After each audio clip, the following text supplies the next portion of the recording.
अलकनंदा मॅडमचा विजय असो.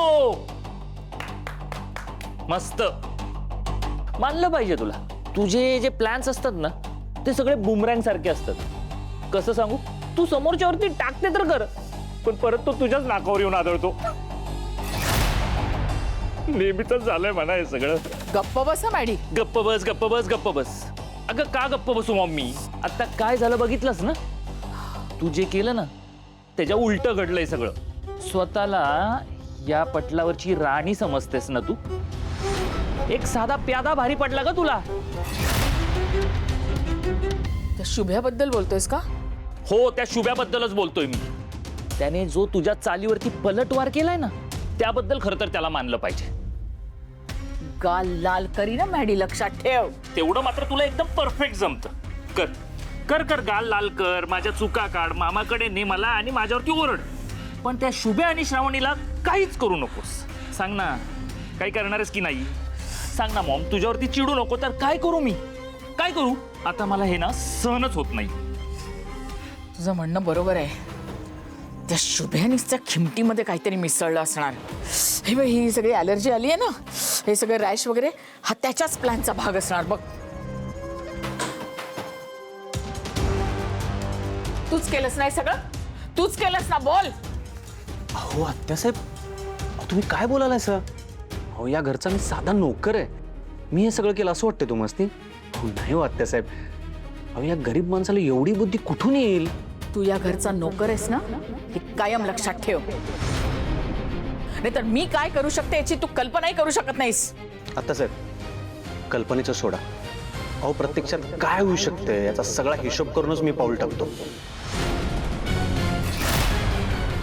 आणि परिणामांचं म्हणाल तर वारा कुठून बी येऊ दे, मी ताट उभं राहायला शिकलोय. ए, माझाला का तुला एवढी हिंमत वाटली तुझी? थांब थांब. आत्यासाहेब, मी एवढंच सांगतो, पायातली चप्पल पायातच राहिली की नाही, पाय सुरक्षित राहतात. पण तेच जर हातात घेऊन कानाखाली बसली की नाही तर आयुष्यभर वळ विसरत नाही आपण. आणि आता कोणी कसं वागावं हे ज्याचं त्यानं ठरवावं. चला येऊ आता सर.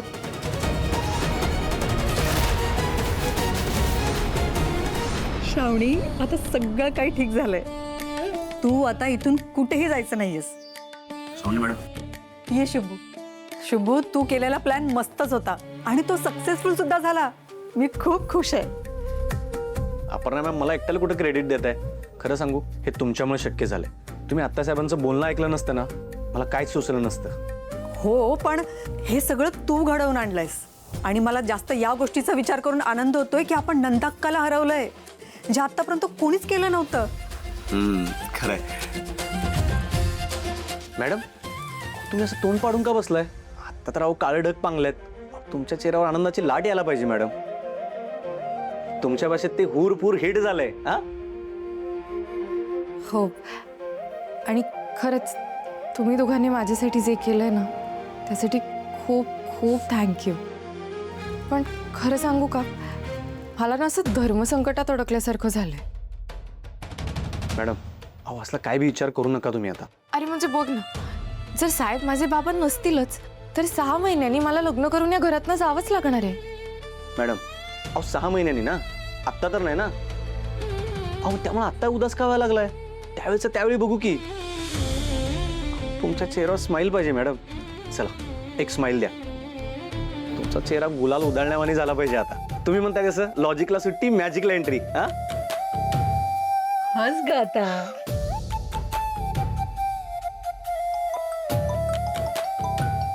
सानूचा फोन. सानू बोल की बाळा. हॅलो दादा, लवकर घरी, आपल्याला सामान पॅक करावं लागतंय. का सामान पॅक करायला लागतंय?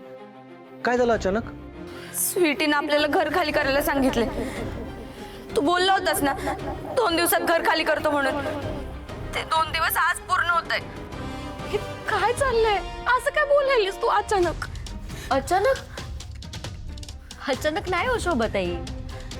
मी तुमच्या भावाला सांगितलं होतं ना मग, पण त्याने तर मलाच माज दाखवलं. 2 दिवसात घर खाली करतो. बोलवा आता तुमच्या भावाला, करा घर खाली. अगं स्वीटे, असं काय करतात? जरा विचार कर की आमचा कुठं जायचं आम्ही. मारुती राया, मी कसं विसरू शकतोय? ठीक आहे सानू, तू काय काळजी करू नकोस, मी लगेच येतो. लवकर ये दादा. हां ठेव. मॅडम मला लगेच जायला पाहिजे. काही प्रॉब्लेम झालाय का? अहो काही विशेष नाही, फक्त मला जरा लवकर जायला लागणार. हां चला येतो मी. बरं बरं.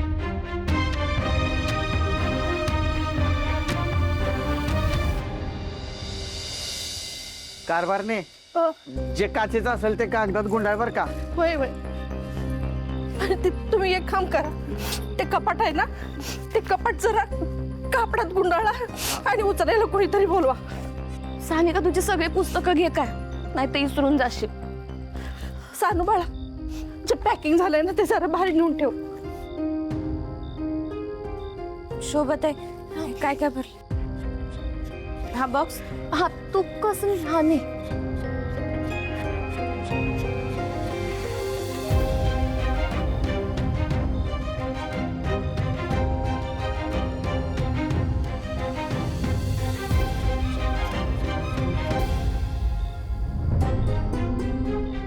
सानिका अगं, हे सगळं काय?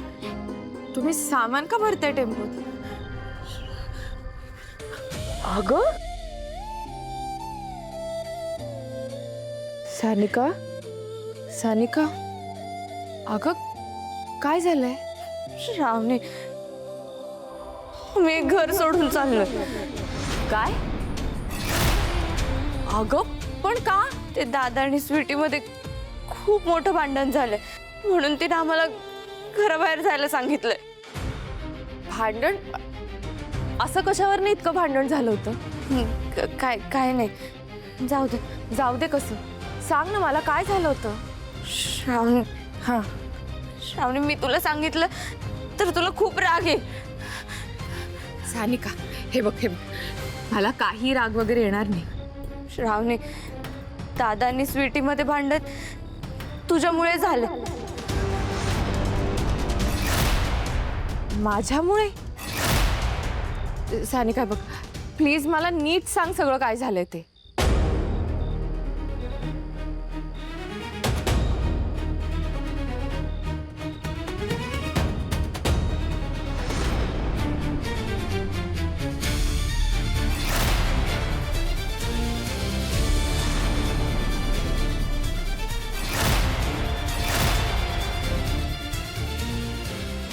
तिने आम्हाला घराबाहेर काढलं.